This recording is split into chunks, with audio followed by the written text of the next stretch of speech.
Maligayang pagbabalik mga kasolid. Canelo Saul Alvarez knockout kay Edgar Berlanga. Casimiro delikado kay Saul Sanchez. Yan nga ang prediksyon sa nalalapit na laban itong Angas ng Pinas. Pero bago yan mga kasolid, pa-like at share naman ang ating video. At sa mga bagong mapapadaan, pa-subscribe na rin.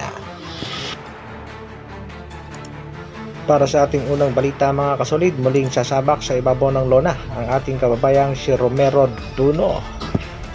Matatanda natin na sa huling laban nitong si Duno ay hindi nga ito pinalad at knockout niya ang inabot nito sa round number 6 kontra nga dito kay Antonio Morana.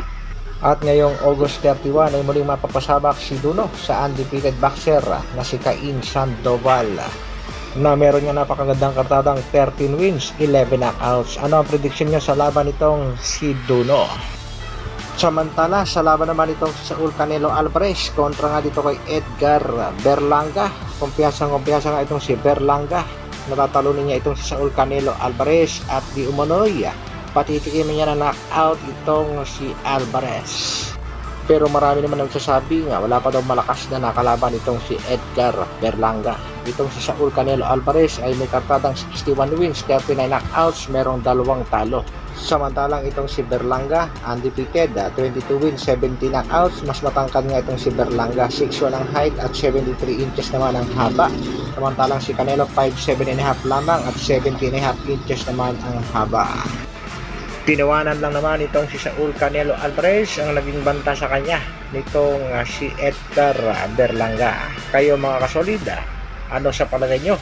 Kakayanin kaya ni Berlanga itong si Saul Canelo Alvarez? Isang komento naman dyan. Sa kabilang balita naman mga kasolid, nalalapit na nga ang laban ng ating pangbatong si Angas ng Pinas, Cuadro Alas, General Casimiro, dahil dyan puspusan na sa pag-iensayo. Maaga ngang binulabog ni Coach Jason itong si Utol upang magpakondisyon.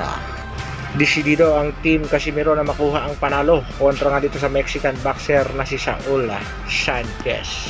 At sa mga nagsasabing magtataho di umano itong si Sanchez, ito ang banat ni Kuya Lodge. Laban. Ibig sabihin, diba, pinangalanan mo na matataho. So ang ibig sabihin nung lahat kasi tinalo niya yung tatlong Pinoy. So ang ibig mong sabihin yung tatlong Pinoy kung magtataho yan si Saul Sanchez. Anong tawag mo sa tatlong Pinoy na pinataob ni Saul Sanchez? 'Di ba? Alam naman nating lahat mga kasolid na llamado talaga si Alas sa bakbakang ito kontra nga dito kay Saul Sanchez. Pero may mga nagsasabi at nagpe-prediction rin na pwedeng matalo ang ating pangbatong si Angas ng Pinas. Heto nga naging pahayag ng isa sa taga-suporta sa ating pangbato. Casimiro delikado kay Sanchez, Alas pwedeng matalo sa laban. Panato ni Cuadro Alas, Casimiro, 3 Division World Champion, no?